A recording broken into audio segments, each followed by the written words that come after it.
ഞാനിപ്പോൾ പുറമേയുള്ള ഒരാളാണ്, വിദേശത്ത് കുറേ വർഷങ്ങളായിട്ട് താമസിക്കുകയാണെന്ന് കരുതുക. 2 ഏക്കർ ലാൻഡ് ഇപ്പോൾ ഇടുക്കിയിലുണ്ടെന്ന് കരുതുക, ഒരു ഏലത്തോട്ടമായിരിക്കാം അല്ലെങ്കിൽ കാപ്പിത്തോട്ടമായിരിക്കാം. അവിടെ എൻ്റെ പ്ലാൻ വലിയ കെട്ടിടം വെക്കാമെന്നുള്ളതായിരിക്കും. അപ്പോൾ അതെങ്ങനെയാണ് മനസ്സിലാക്കുന്നത്, എന്തെല്ലാം കാര്യങ്ങളാണ് ആ ഭൂമിയിൽ നമ്മൾ ചെക്ക് ചെയ്യേണ്ടത്? നിലവിൽ എല്ലാ മലയാളികളുടെയും മനസ്സിൽ തോന്നുന്ന ഒരു കാര്യം തന്നെയാണ് റിങ്കു എന്നോട് ചോദിച്ചത്. അപ്പോൾ ഒരു 2 ഏക്കർ സ്ഥലം വാങ്ങിക്കുക, അതിനകത്തുനിന്ന് റിട്ടേൺ ഓൺ ഇൻവെസ്റ്റ്മെൻറ്റ് കിട്ടുന്ന രീതിയിൽ എന്തെങ്കിലും ഒരു പ്രോപ്പർട്ടി ബിൽട്ടപ്പ് ചെയ്തതിന് ശേഷം അതിൽ നിന്നൊരു ഇൻകം ഉണ്ടാക്കുക എന്നുള്ളതാണ്.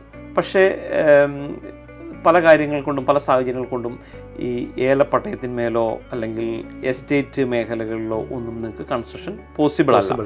പക്ഷേ ഇത് നമുക്ക് കറക്റ്റായിട്ട് അറിയണമെങ്കിൽ അതിനെപ്പറ്റി എല്ലാ ആധികാരികമായ രേഖകളും എടുത്ത് നോക്കി അത് പരിശോധിച്ച് അതിന് ശേഷം മാത്രമേ, അത് സർട്ടിഫൈ ചെയ്തതിന് ശേഷം മാത്രമേ ആ 2 ഏക്കറിൽ നിങ്ങൾ ഇൻവെസ്റ്റ് ചെയ്യാൻ പാടുള്ളൂ. ഇല്ലെങ്കിൽ നിങ്ങൾ ചെയ്യുന്ന എന്താണോ നിലവിലുള്ളത് അതേ രീതിയിൽ തന്നെ കണ്ടിന്യൂ ചെയ്യാനേ നിങ്ങൾക്ക് പറ്റുള്ളൂ.